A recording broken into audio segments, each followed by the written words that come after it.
Right, and so let's go now over to the Ridge Hospital and take a look at the reconstruction works, which Imani Ghana has raised some concerns about. Adelaide Arthur is my colleague, and he's joined me live from the Hello Adelaide.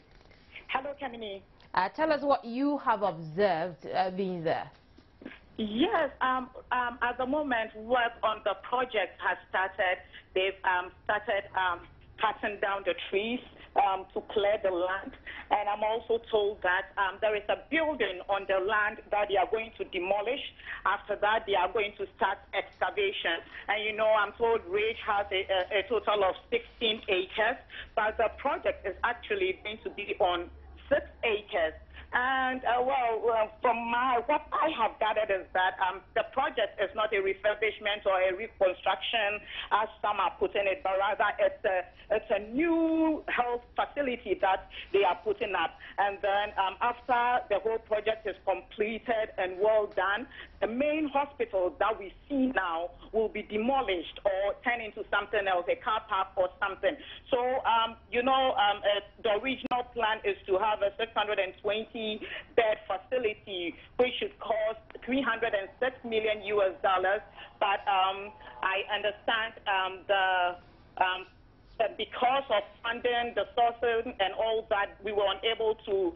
We were only able to get 250 million at the time, which will only allow us to do a 400-bed capacity building, actually. But then they say that the original design, which is the 620 capacity, that is what they are going to do. But because of the funding available now, they are going to start with the 400 capacity, which is going to be the first phase, and then the second phase will continue to complete the project. And I understand that it's a whole project that will include a 110 capacity mortuary. It will have accommodation for critical staff. It will have an anesthesia school. And I'm also gathering that other people have even started proposing that they want to collaborate with the Ridge Hospital for a medical school or something.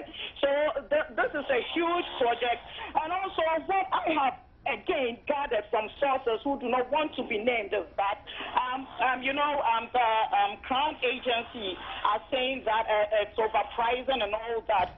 It's 142 million cities overpricing and all that. But then the explanation I'm getting is that looking at the benefits that will come from the hospital,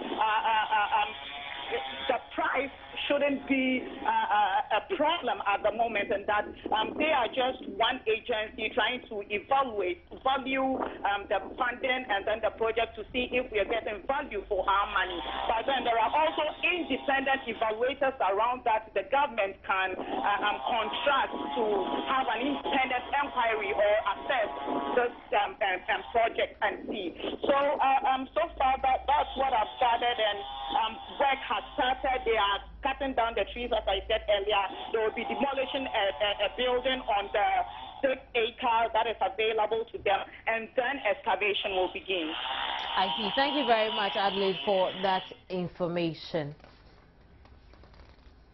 Right, in a bit we'll get in touch with Imani Ghana and try to understand the concerns that they have raised. I'll be right back. Well, thank you very much for staying on here. Let me just share a few of your comments that you've been you've been sharing with us on Facebook. I'll start off with the opening of the fence. Just before we give you the information itself, businessman Alfred Woyome is to open his defense at the Economic and Financial Division of the Accra High Court in the ongoing 51.2 million Ghana cedi judgment death trial. The court, presided over by Justice John Ajet Nassam, last week threw out a submission of no case filed by his lawyers, paving the way for him to speak to the allegations against him. Samuel Lodger on Facebook says, nonsense, someone lost our money, now we spend money trying to understand his language before he pays us. I see. Emmanuel William Glory says, God save Ghana from corruption. King Zachariah says, he is still with our money. Oh, Ghana. And Desire Angelo says, please, I want this man to be appointed Dean of the Faculty of Economics in Legon. Mr. President, appoint Woyome Dean of Economics Faculty. I love this man. And Morris says they should try everything possible to find the truth out of this case. Sometimes these so-called lawyers, well, how could they file an application of no case knowing the fact that this man, well, I'll end it there. And Nuruddin Wunam says, God please save us from this corruption. What, well, I think that's the only understanding I get from that. But businessman Alfred Woyome is opening his defense today in court at the Economic and Financial Division of the Accra High Court. And the court presided over by Justice John Ajet Nassam throughout the case of no submission last week.